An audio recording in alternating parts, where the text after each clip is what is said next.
Fala pessoal, bem-vindos à segunda parte da nossa aula de contraceptivos hormonais e nessa parte nós daremos continuidade às especificações dos contraceptivos hormonais. Falando basicamente dos tipos de componentes que a gente tem, principalmente contraceptivos hormonais orais combinados, você tem os estrógenos, que são basicamente três. Você tem o etinilestradiol, que é o mais utilizado para comprimidos, você tem o valerato de estradiol e você tem o etanoato de estradiol. Em relação aos progestágenos, você tem todo um histórico de evolução, certo? Da farmacologia química, certo? Da elaboração de compostos sintéticos, progestágenos, que tem início lá com os estranos. Os estranos eles eram derivados de testosterona, o que quer dizer que eles têm atividade androgênica. Ou seja, eles se ligam a receptores de testosterona e desempenham seu efeito fisiológico. O exemplo que a gente tem é a noretindrona ou a norethisterona, que inclusive é um fármaco muito utilizado em casos de puerpério em que está acontecendo a amamentação, certo? Que é o Micronor, que a gente dá para as puérperas que estão amamentando. O segundo grupo que surgiu foram os gonanos, que por sua vez tem menor atividade androgênica, só que não atividade isenta, certo? E eles são divididos basicamente em três gerações. A primeira geração é o norgestrel, que é um conjunto, um composto do isômero levógeno e do isômero destrógeno. Só que o que acontece? O isômero levógeno ele é o ativo, e já o destrógeno é inativo. E qual que é a consequência prática disso? Você teria que tomar uma dose 2 vezes maior de norgestrel do que de levonorgestrel para ter o mesmo efeito. Em consequência disso, a segunda geração é composta pelo levonorgestrel, que é somente o isômero levógeno, ou seja, ativo do progestágeno. E a terceira geração que veio, que é o norgestimato, o gestodeno e o desogestrel. Esses fármacos eles são mais sofisticados quimicamente falando, certo? Só que eles estão mais voltados para uso injetável. Já o levonorgestrel ele está mais presente no uso de contraceptivos orais combinados. No caso do desogestrel, você ainda tem uma observação muito importante, que ele também tem um efeito mineral do corticoide menor, certo? Então, consequentemente, ele vai reter menos sódio e água e, consequentemente, vai ter menor efeito cardiovascular, efeito adverso cardiovascular. Então, o risco cardiovascular no uso de desogestrel é menor, por exemplo, do que no uso de levonorgestrel. E a terceira etapa de desenvolvimento deu origem aos pregnanos. Aí no slide está escrito errado, é pregnanos. Os pregnanos têm como principal representante a medroxiprogesterona, que por sua vez tem alto metabolismo de primeira passagem, o que quer dizer que a gente não pode utilizar ela por via oral, certo? Ela é utilizada por via injetável, mais especificamente por via intramuscular. E aqui a gente tem uma observação muito importante, que foi se percebendo também que alguns progestágenos, além do efeito contraceptivo clássico, eles também tinham um efeito anti-androgênico. Então eles antagonizavam o receptor de testosterona. E isso foi muito útil no tratamento de certas doenças em que você tem a hiperprodução de androgênios, como por exemplo na síndrome do ovário policístico, no hirsutismo e na acne. Então quais são esses fármacos? O acetato de ciproterona e a drospirenona. A drospirenona nem é tão utilizada para esse meio, já que ela também tem efeito diurético poupador de potássio, porque ela é muito semelhante à espironolactona, certo? Que a gente pode inclusive abordar em aulas futuras de farmacologia, conforme a necessidade de vocês. Aqui a gente tem alguns efeitos benéficos dos anticoncepcionais hormonais orais, e basicamente, além da regulação da contracepção em si, você tem a regulação do ciclo menstrual, você tem a diminuição do fluxo menstrual em mulheres que têm muito sangramento durante esse período. Você pode utilizar esses contraceptivos para controle de dismenorreia e TPM também. Você diminui o risco de gestação ectópica, claro, porque você vai evitar que haja fecundação, e também de mole datiforme, porque você vai evitar que ocorra a ovulação. Então, esse efeito anti-gestação ectópica e anti-mole datiforme é meio que lógico se a gente for olhar bem o mecanismo de ação do fármaco, certo? E como eu tinha falado para vocês, a síndrome ovário policística e outras síndromes hiperandrogênicas também podem ser tratadas com contraceptivos hormonais orais, mais especificamente o acetato de ciproterona mais o etileno estradiol, que é o Diane 35, certo? Ou Selene também. São os dois nomes comerciais que a gente tem mais utilizados atualmente. E contraindicações para anticoncepcionais orais hormonais que a gente tem são contraindicações relativas e absolutas, certo? Algumas delas são neoplasias hormônio dependentes. Você pode ter algumas neoplasias mamárias, por exemplo, que tem receptor para estrógeno e para progesterona.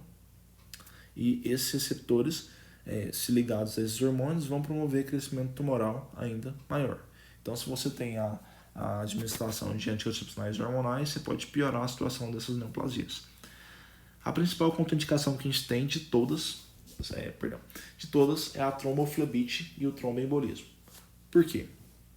Porque principalmente o estrógeno ele vai ter efeito de hipercoagulação. Então ele pode propiciar efeito trombogênico. Só que quando a gente comenta nesse assunto, a gente tem que levar em consideração um fato. Quando a mulher está grávida, a chance dela desenvolver um tromboembolismo pulmonar, por exemplo, é muito maior do que quando ela está em uso de contraceptivo hormonal oral, certo?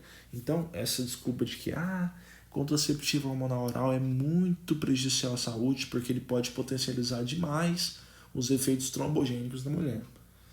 Isso não é tão verdade assim, porque não é todo esse alarde que a população em geral faz, né? Inclusive o risco da gravidez de você ter efeitos trombogênicos é muito maior do que se você utilizar contraceptivos hormonais, certo? Então, no mesmo caminho que o tromboembolismo, você vai ter contraindicações em doenças coronarianas e cerebrovasculares, certo? Sangramento uterino anormal também é uma contraindicação, e a contraindicação absoluta que a gente tem é a gravidez, que inclusive o uso de contraceptivos hormonais de emergência, né, que a gente vai comentar mais pra frente, pode ser usada como abortiva. A contracepção hormonal no puerpério é um assunto muito interessante e a gente tem que estar muito atento a isso. Por quê? Porque basicamente a gestante ela não pode usar anticoncepcionais orais ou contraceptivos hormonais orais combinados, porque ela não pode usar o estrógeno. O estrógeno, além dele reduzir a quantidade de leite, ele também vai piorar a quantidade de leite, certo? Então não vai ser viável para a mãe que está amamentando. Além disso, também ele pode potencializar os efeitos cardiovasculares, certo? Os riscos cardiovasculares que essa gestante tem. Não, perdão, que essa puérpera tem. Então, até a sexta semana, basicamente, de puerpério, a gente evita de administrar estrógeno para a mulher. Porque até a sexta semana, né, que a gente basicamente tem relatado na literatura, o efeito trombogênico é muito maior. Então, algumas pesquisas, né, relataram até risco de 3 a 18 vezes maior de desenvolver algum tromboembolismo ou alguma trombose arterial ou venosa em uma gestante que faz uso de em uma puérpera que faz uso de contraceptivos hormonais orais. Em relação à mãe que está amamentando, a gente recomenda que se utilize a noretindona ou a noritesterona, né? É a mesma coisa, na verdade. São dois nomes para o mesmo fármaco, que é o Micronor. Por quê? Porque ela vai ter menor penetração no leite, então ela não vai ir muito para o leite.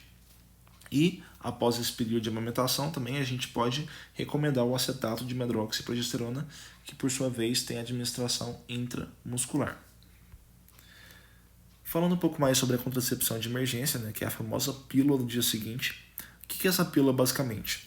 Ela é uma dose cavalar de progestágeno, que no caso é o levonorgestrel, 1,5 mg, que é uma dose muito alta quando a gente compara isso aí com a utilização de contraceptivos hormonais orais diários, né?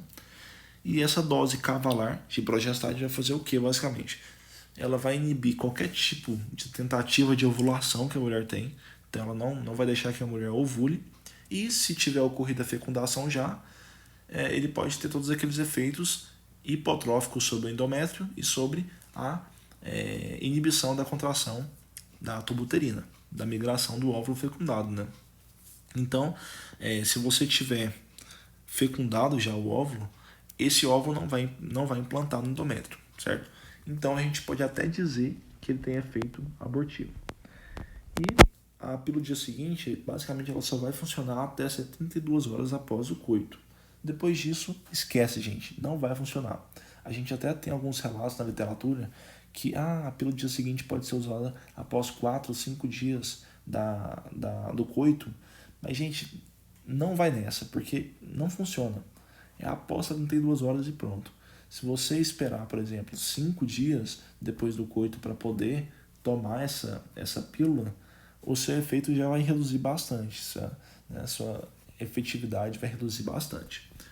E em relação à contracepção de emergência, a gente vai ter um problema muito grande, que é a chamada síndrome motel, farmácia motel. Então, o que acontece? A mulher vai para o motel, tem relação sexual desprotegida, certo? E muitas vezes promíscua.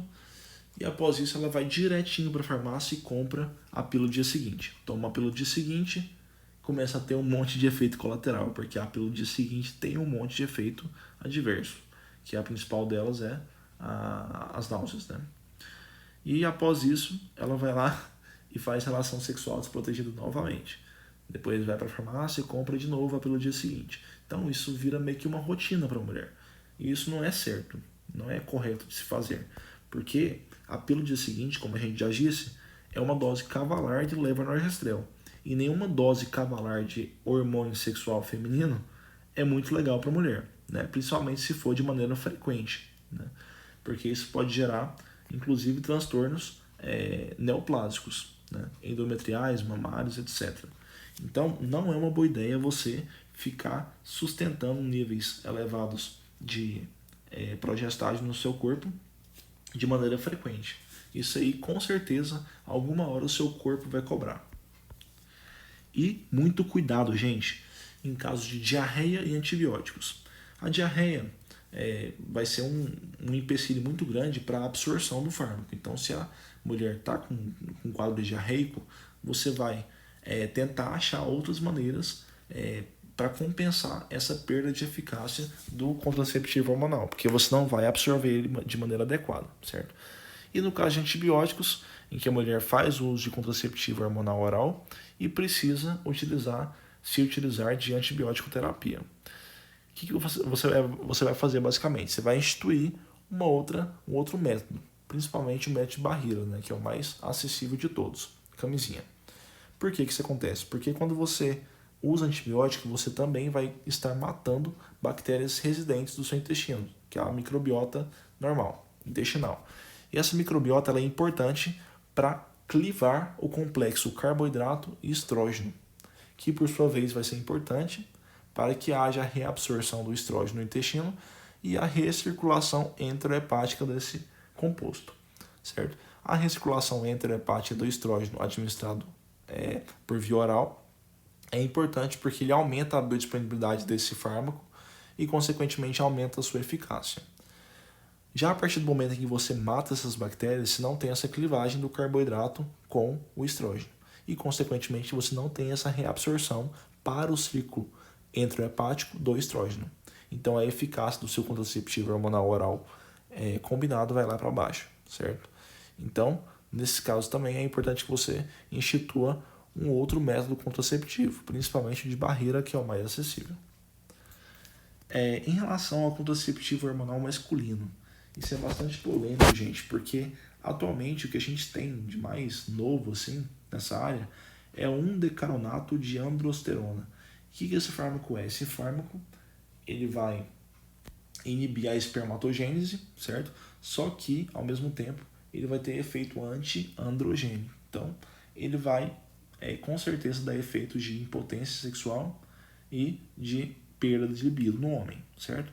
E principalmente no meio que a gente vive ainda, com certeza esse fármaco não vai pegar, porque o homem não vai aceitar perder a libido, perder sua função sexual para atuar, né, para ter um meio contraceptivo, né, principalmente na sociedade que a gente vive atualmente.